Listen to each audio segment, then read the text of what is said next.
Salut tout le monde, aujourd'hui je vais faire une petite recette de lagunaire en Côte d'Ivoire. C'est la bouillie de attiéké.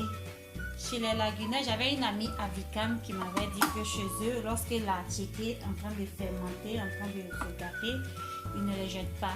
Ils utilisent ça pour faire la bouillie. Donc là, j'ai trempé l'attiéké toute une nuit dans de l'eau et ensuite le matin, là maintenant je l'ai mixé. Qu'est-ce qu'il y a dans le mixeur? Je l'ai passé au mixeur, j'ai mixé cet attiéké que j'avais trempé.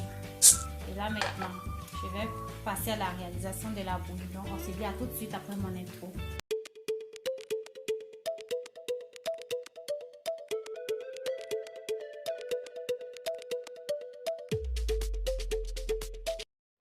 Là, je fais bouillir de l'eau dans une petite casserole.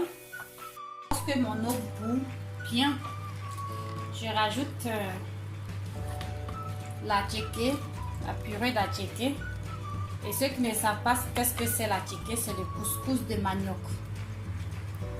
Le couscous de manioc made in Côte d'Ivoire.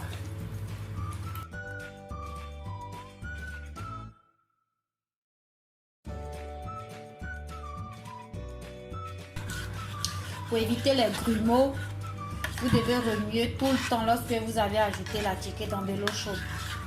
Vous remuez tout le temps jusqu'à ce que la bouillie soit épaisse.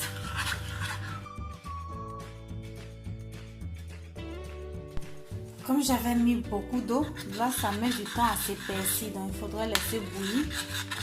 Si vous, de votre côté, s'il vous plaît, mettez juste un peu d'eau au début et ensuite vous allez rajouter de l'eau après si vous en avez besoin.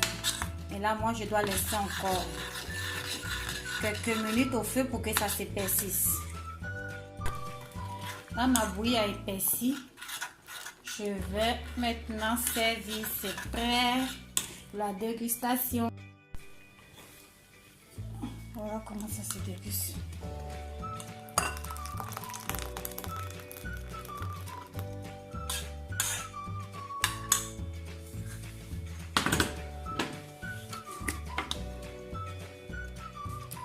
Je vais rajouter une grosse cuillère de lait en poudre.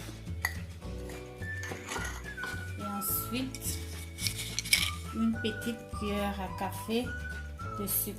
Bon, vous pouvez mettre le sucre à votre convenance. Le lait il est déjà sucré, donc je mets juste un peu de sucre.